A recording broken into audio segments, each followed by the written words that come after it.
தன்னால கால் ரெண்டு ஆடும் இல்லையா? அது மாதிரி குதிரை ஆட்டம் அது வந்து எல்லாருமே பண்ண மாட்டாங்க, அதுக்குன்னு பழக்கப்பட்டதான் பண்ண முடியும். தப்பாட்டம் நம்மலாம் ஓரளவுக்கு சின்ன பிள்ளைல அடிக்கிறது எப்படின்னா, அப்பெல்லாம் மண்பானையில வந்து பொங்கல் வைப்பாங்க. அதுல வந்து பானையை எடுத்துட்டு மேல இருக்கல வாயி அதை மட்டும் உடச்சி எடுத்து அது நல்ல கனமான பேப்பர் குத்திட்டு விளக்கமாத்து குச்சி வச்சு அடிக்கிறது.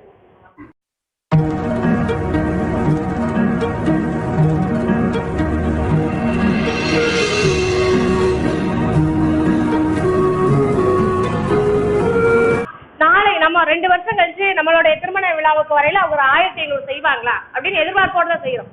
எல்லாருக்குமே நம்ம வந்து எல்லாருக்குமே 100 ரூபாய் எழுதுறோமா? பொய் கிடையவே கிடையாது. நம்ம தரம் பிரிச்சு எழுதுறோம். ஏன்? அது திரும்ப வரும்ன்றது இல்லையா? ஆனா தர்மங்கிறது வந்து இப்ப நீங்க ஒரு நம்ம கிராமத்துல இருக்கமோ இல்ல நகரத்துல இருக்கமோ தெரியல, ஒருத்தர் வர்றாரு, ரொம்ப பசியோட வர்றாரு, நம்ம வீட்டுல நிறைய உணவுகள் இல்ல, அன்பா ஒரு டம்ளர் மோர் போதும், அதுவே பெரிய தர்மம், பெரிய அறம். அந்த மாதிரி செய்யணும். அதாவது எதிர்பார்த்து தலவாழை இலை போட்டு இங்கேருந்து போட்டு 10 கூட்டு வச்சு சாப்பாடு போட்டாதான் விருந்து கிடையாது. ஒரு மயக்கமா ஒருத்தர் இருக்கிறாரு, மயக்கமா இருக்கிறவருக்கு நம்ம ஒரு கடையில ஒரு டீ மண்ணை வாங்கிக்கலாம், அந்த நேரத்துல அவர் வந்து நம்ம தெய்வமா பார்ப்பார். அந்த நேரத்துல நம்ம அவருக்கு கண்ணுக்கு நேரம் வரக்கூடிய கடவுள் அவர் தான். அந்த மாதிரி இது 2வது இயல் நினைக்கிறேன், விருந்தோம்பல் 2வது இயல் செஞ்சிருக்காங்க. பெற்றோர்கள் வந்து அதை வந்து என்கிட்ட சொல்றப்ப வந்து எனக்கு ஒரு உண்மையிலேயே வந்து இந்த எஸ்எம்சி கூட்டம் இல்லைன்னா அந்த பெற்றோர் ஆசிரியர் கூட்டம் போடுறோம் இல்லையா, அப்ப வந்து சொல்லுவாங்க, எல்லாருக்குமே என்னோட பெயர் பெரும்பாலும் தெரியாது, அந்த பள்ளி அந்த ஊர் பக்கத்துல இருக்கவங்களுக்கு தமிழம்மான் மட்டும் தான் தெரியும். அவங்க சொல்லுவாங்க, அம்மா நீங்க சொல்லி கொடுத்தனால என் தம்பி வந்தா என் பொண்ணு வந்தோன்னு வாங்க மாமான்னு எனக்கு எப்பவும் பிள்ளைங்க இப்படிதான் வணக்கம் சொல்லுவாங்க. அது நானும் அடுத்தவங்க சொல்றப்ப இப்படிதான் சொல்லுவேன். எங்க தலைமை ஆசிரியர் வந்து எல்லாரும் குட் மார்னிங் சார்ன்னு சொல்லுவாங்க, டீச்சர்ஸ் எல்லாம், நான் வணக்கம் சார்ன்னு சொல்லி அவர் எனக்கு திருப்பி அப்படிதான் சொல்லுவேன். அதுல வந்து எனக்கு உண்மையில ஒரு கௌரவம் வச்சுக்கோங்க, கர்வம் வச்சுக்கோங்களேன், எனக்கு ரொம்ப ஒரு இதா இருக்கும். நமக்கு 2 நம்மளும் சொல்றோம், அது நான் சொல்றேன் எனக்கு பெருசா தெரியாது. ஒரு தலைமை ஆசிரியர் எனக்கு சொல்றப்ப எனக்கு வந்து அது ஒரு பெரிய பெருமையா இருக்கும். பிள்ளைங்களை எல்லாருமே எனக்கு இப்படிதான் சொல்லுவாங்க. என்ன சொல்லிருக்கேன்னா, வீட்டுக்கு யாரு வந்தாலும் முதல்ல தண்ணி கொடு, அது ரொம்ப முக்கியம், நம்மளோட பண்பாடு, தண்ணி கொடு. அதுக்கப்புறம் சுமங்கலிகள் வந்தாங்க, குங்குமம் கொடு. பெற்றோர்கள் வந்து நம்மகிட்ட வந்து சொல்றாங்க, டீச்சர் நீங்க சொல்லி கொடுத்தது அம்மா நீங்க சொன்னதை என் பிள்ளை செஞ்சுட்டு என் தம்பி பொண்டாட்டி ரொம்ப சந்தோஷப்பட்டாங்கிறப்ப நமக்கு அது ஒரு பெரிய மகிழ்ச்சி. சின்ன சின்ன விஷயங்கள் அப்ப அதுகளுக்கு வந்து இது வந்து பெரிய பெரிய பிள்ளைகளா வந்தாலும் கூட அதோட மனசை நிற்கும்.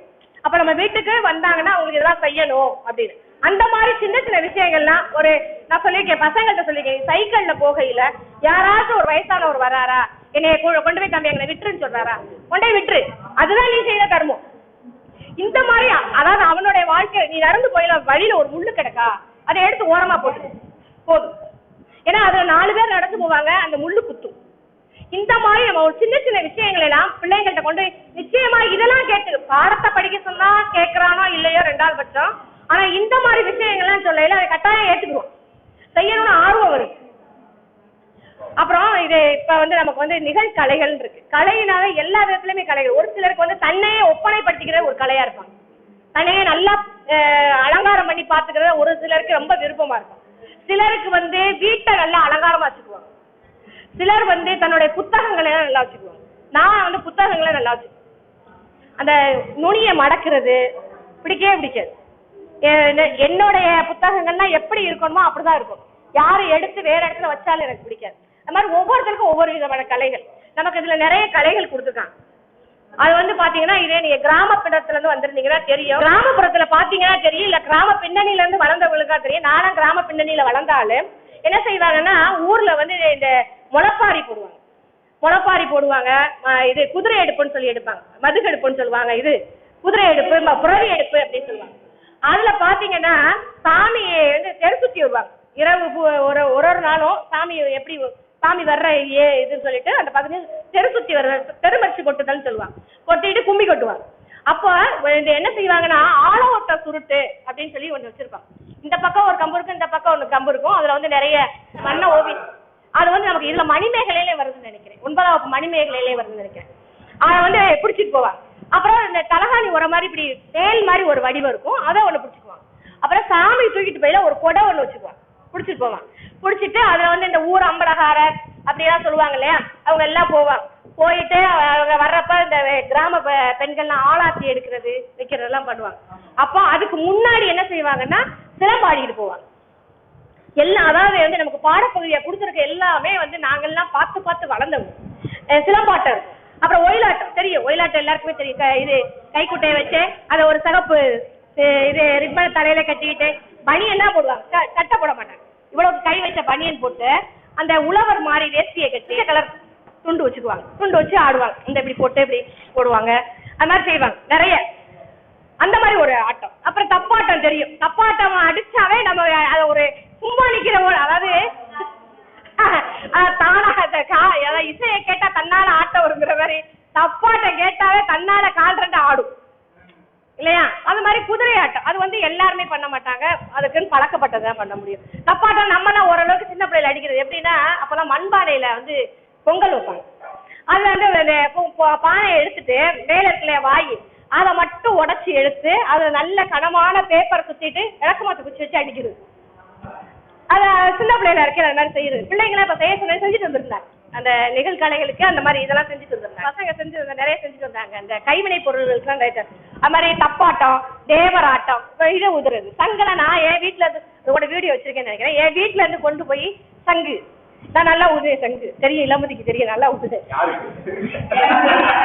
இல்ல அதாவது என்னன்னா சங்கெல்லாம் வந்து இங்கெல்லாம் எப்படி ஊதுறீங்கன்னு எனக்கு தெரியாது.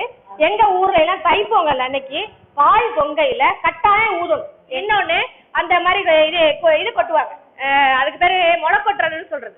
பாட்டெல்லாம் சொல்லிட்டா ஆமா, கண்ணன் நேனானேனும் கண்ணன் நேனானேனும் கண்ணன் நேனானேனும் கண்ணானே ஆன வரத பாருங்களே, எங்க ஆன அசந்து வரத பாருங்களே, கண்ணன் நேனானேனும் கண்ணன் நேனானேனும் கண்ணன் நேனானேனும் கண்ணானே. அப்படியே அந்த சாமியோடைய பெயர்களை எல்லாம் அதோட வர்ணனை எல்லாமே சொல்லுவாங்க. அப்புறம் உழவு போடுவாங்க. உழவு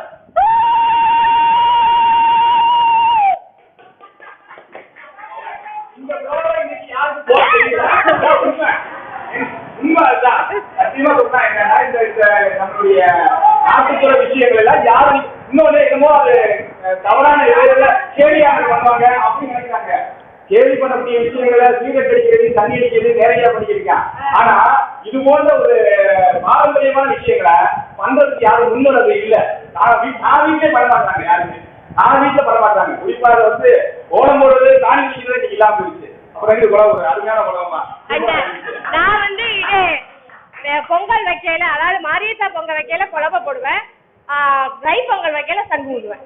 ஆமா, இந்த குழம்பு போடுறதுனால எனக்கு ஒரு சிறப்பு கிடைச்சிச்சு. என்னன்னு கேட்டீங்கன்னா, இதுல வந்து முத்தமிழ் மன்றத்துல இருந்து காளையார் கோயில்ல ஒரு பட்டிமன்றம் பேசிட்டு இருந்தோம். அப்ப சாமி வந்துச்சு, மக்கள்லாம் குழம்பு போட்டு போனாங்க. அது நான் பேசிக்கிட்டு இருக்க நேரம் நான் மைக்கிலே குழம்பு போட்டேன். உண்மையிலேயே அந்த மக்கள் எல்லாம் ரொம்ப பட்டிமன்றம் பேசுறவங்களுக்கு எல்லாம் குழம்பு ஓட தெரியுமா அப்படின்னு கேட்டாங்க. அது ஒரு மகிழ்ச்சியான தருணமா இருந்துச்சு. ஆமா, மகிழ்ச்சியான தருணமா இருந்துச்சு. இந்த குழந்தையோட நிறைவு செய்வோம். நன்றி.